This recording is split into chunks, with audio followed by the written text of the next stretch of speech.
All right, Algebra 1, welcome back. Here we go, guys. We are in Chapter 9, starting a brand new chapter. We got a brand new start, all right? So let's take advantage of the fact that we got a clean slate, brand new chapter, brand new section, Chapter 9. Let's start strong. Okay, here we go. Section 1, all about adding and subtracting polynomials. All right. This term right here, maybe you've never heard it before, but you will hear it a lot in this chapter and the next chapter and the chapter after that. All right, so a lot of the upcoming future, if you will, 9, 10, 11, deals with polynomials. All right, so all these guys right here. Let's get the intro. Let's learn about some of the other terms that connect with polynomials. All right, and the first one, let me zoom in a little bit, is this guy right here, monomials. So if we take the word mono, M-O-N-O, that means one, and then monomials is kind of like one number, one term. Okay, and here's our definition right there. One term, and if it has an exponent, it's a positive exponent. Okay, technically they all have an exponent of 1. But if you see something with a negative exponent, it doesn't actually fit the category then. Okay, next one, binomials. All right, so BI standing for 2. This would be 2 terms. They're going to be separated by a plus sign or a minus sign. So that separation should clue you in that you are looking at multiple terms. And again, they have a positive exponent. And then I just shorten the definition to keep it real easy. Trinomials, TRI, 3 terms. All right, so 3 terms. And then look back at the definition of binomial. 3 terms, they're separated by plus signs or minus signs. And again, exponents are always positive. Okay, so let's take a look at some examples. Oh, by the way, these are all different types of polynomials. I know I kind of led into that already. Polynomials is a much more general, kind of generic term to just stand for like many, poly meaning many. And so then when you take that idea that you could have many terms, let's break it down into what are the names of each of those types. So monomial, binomial, trinomial. All right, so I'm going to need you guys to memorize, write these down, and understand when I say those terms, monomial, binomial, trinomial, you have to know what I'm talking about. All right, pay attention, write this stuff down. Let's keep moving. So copy, look at all this stuff right here. This is important because this is giving you just some very basic examples of a monomial, but you will see that you could have multiple parts to a monomial. All right, so let's zoom in. This is just the number 10. Great, that's a monomial.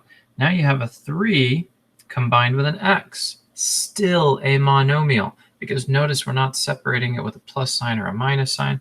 Then let's just keep on adding to that, all right? So we have a half, you have an a, you have a b squared, still a monomial. This negative sign, pay attention that that is with the coefficient. That is not with the exponent. So this still gets categorized as a monomial. Now comes another new idea, degree. The degree focuses on the exponent. Again, the degree focuses on the exponent. I'm going to go one step further and say that it is an exponent with a variable. Because you'll notice the monomial 10 has no variable at all. Therefore, its degree is 0. No variable, degree is 0. Here's a variable. There's x. What exponent is always there? A 1. So the degree for 3x is just 1. Now, let's take a look at how we get 1 plus 2 equals 3. because we have two variables. And in a monomial situation, you have to add the variables if you have multiple. Sorry, if you have to add the exponents if you have multiple variables, which we do. A, let's zoom in. A has a 1. B has a 2. That's how we're looking at 1 plus 2 giving 3. All right. And then this last one, one variable here. So what exponent goes with it? It's a 5. That's why the degree is 5. Okay. Now let's take a look at not a monomial situation. Why is this not a monomial? Because of that plus sign. It separates this into two terms. Monomials have one term. All right, let's move on. Why is this not a monomial? Because the variable's in the denominator. You cannot have the variable in the denominator. Let's keep moving. Why is this not a monomial? Because you can't have a variable that's an exponent. And the final piece, you can't have a negative exponent. All right, so these are good charts because they give you everything that could be a monomial, can't be a monomial, and then you got everything in here talking about degrees. All right, next thing, how to label a polynomial. All right, going in order. For starters, you always go in order from biggest exponent perfectly down the line. Notice how we go 3, 2, 1, and then there's nothing. That's all by the exponent. 3, 2, 1, and then there's nothing there. Okay? Lead coefficient is just what is the coefficient that's at the front. So leading the polynomial. Remember, the degree is actually going to be the biggest exponent. So in this case, if you properly write this, your degree is always the exponent that's in front because that is the exponent that is biggest. And then the constant is the only term that should not have a variable. Constants, no variable. All right. And more examples. Yes, copy these down. Yes, it's very helpful. All right, let's get into some example problems. Just 4 of them right here for us. Okay, let's start with simplifying. And it's all about combining like terms. If we can, we do combine like terms. And how do we know? X squared, there's another x squared. They are like terms. You do nothing with the variable and exponent. You just combine the coefficients. 2 plus 4. 6x to the power of 2. That is as far as you can go right there.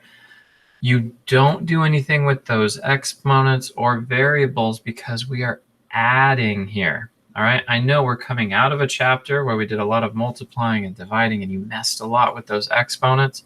You're not doing that in this section right here. Okay, let's take a look at another one. We have AB squared. There's another AB squared. Like terms.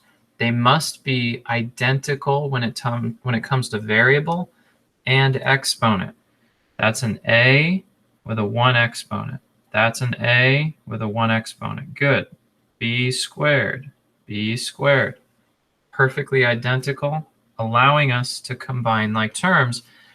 2 minus 7. That's all we're doing here. Negative 5AB squared. All right, perfect. Let's move down here now. We got a little bit more to look at. Okay. One thing I really want to highlight is this plus sign right here. If you see a polynomial in parentheses plus, there's another polynomial in parentheses, then you really don't need the parentheses. But the book will show parentheses. Let's write it without parentheses. You can do that. You can keep the parentheses. It doesn't change it as long as we're talking about a plus sign. All right, so now let's try to use some multiple colors here. We're going to underline all of the like terms with different colors. That might help a bit. There's an x to the power of 3. There's another x to the power of 3.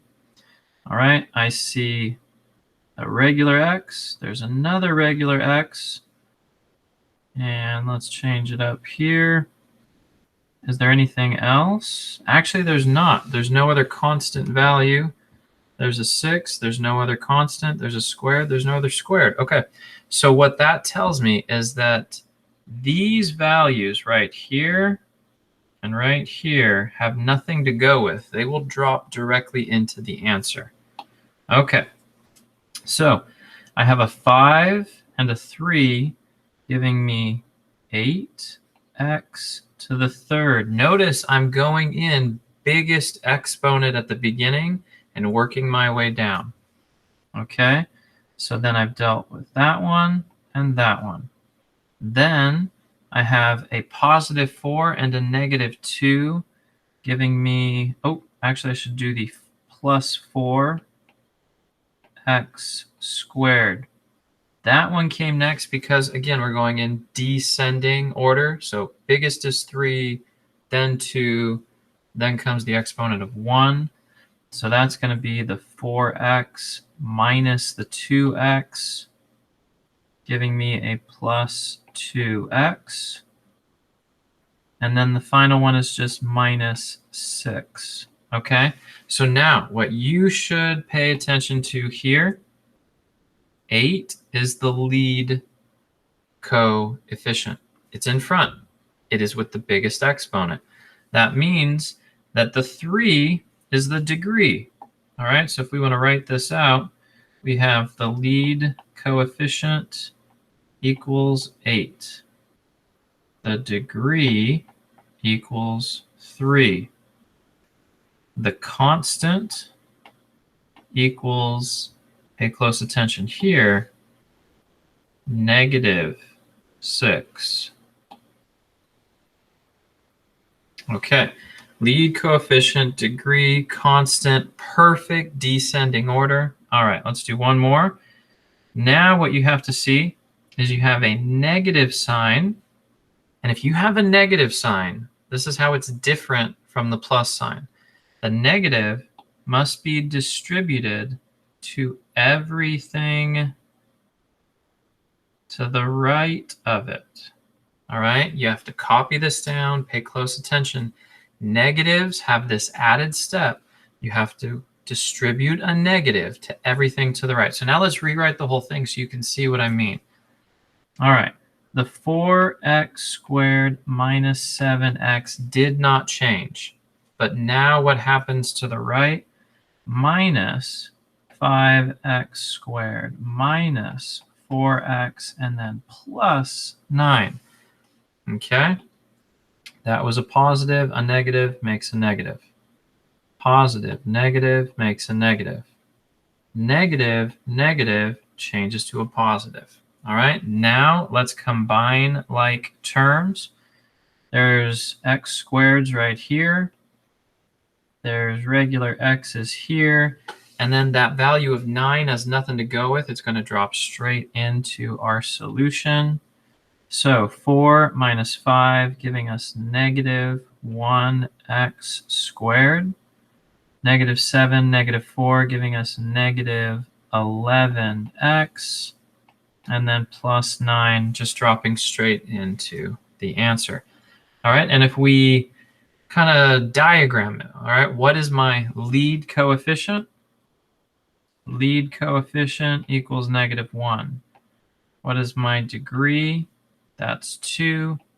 What is my constant? 9. All right, so let's go ahead and zoom out. There's 3 and 4. I'm going to zoom out and do a little bit right there. There's 1, 2, 3, and 4. Okay, so there's your example problems kind of all laid out. And that covers section 1. All right, you guys got this. Ask questions, write all of the notes down. Pay close attention to these videos, and I'll see you in the next one.